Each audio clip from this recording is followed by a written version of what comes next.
What does global fame actually do to a teenager? Not the money, not the awards, not the screaming vans, but the psychological pressure of being watched by millions while you are still figuring out who you are. Because when Justin Bieber became the biggest pop star on the planet, he was 15, and that changes everything. Think about it. Most of us got to mess up in private. Bad haircuts, cringe faces, dumb decisions. Now imagine every single mistake becoming international news. That's not normal growth, that's public experimentation. It started simple. A kid uploading covers on YouTube, raw talent, small town background, big dream. Then suddenly, record deal, world tours, obsessed fan base. Within 2 years, he was not just famous, he was a global phenomenon. Merch, interviews, paparazzi, stadium tours, and zero time to process it. Here's where it gets uncomfortable. Fame does not wait for emotional maturity, it amplifies whatever is already there. Insecurity becomes ego, stress becomes impulsiveness, loneliness becomes self destruction, and all of it plays out in public. As the fame grew, so did the expectations. Be perfect, be grateful, be marketable. But teenagers are not built for perfection. They are built for learning, and learning requires mistakes. Except his mistakes became headlines. The arrests, the reckless behavior, the bad boy era. But what if that was not rebellion? What if that was burnout?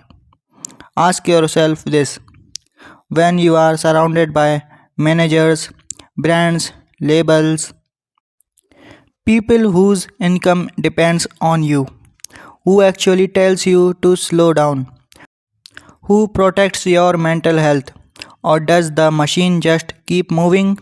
The music industry is not designed for emotional development, it's designed for output. Albums, tours, appearances. If you are overwhelmed, that does not stop the schedule. If you are exhausted, that does not pause the contract. And when someone becomes a brand at 16, their humanity often comes second to profitability. That's the dark part people ignore. But then something changed. He started talking openly about depression, about feeling empty, about anxiety and burnout. He cancelled tours. He stepped back from the spotlight. That's not a collapse. That's someone recognizing they are drowning. There is something powerful here. Identity formation happens during adolescence. You build self worth from experiences, relationships, mistakes. But what happens when your identity is shaped by global approval? When applause becomes validation? When criticism becomes humiliation on a massive scale? You don't build stability internally. You become dependent on external noise, and noise is unstable. So, when the noise fades, who you are without the spotlight, that question hits differently for someone who never experienced adulthood privately. Maybe the real question is not what went wrong with Justin Bieber. Maybe it's what happens when a teenager becomes a billion-dollar product.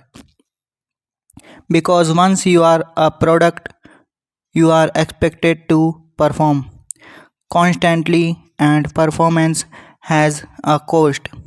But here's what's interesting: as he's gotten older, he's gotten quieter, more private, more selective, more intentional, less chaos, more control. That does not look like downfall. That looks like rebuilding. That looks like someone trying to separate their identity from the machine. So, what did fame do to Justin Bieber? It accelerated everything: success, mistakes, growth, breakdowns, healing.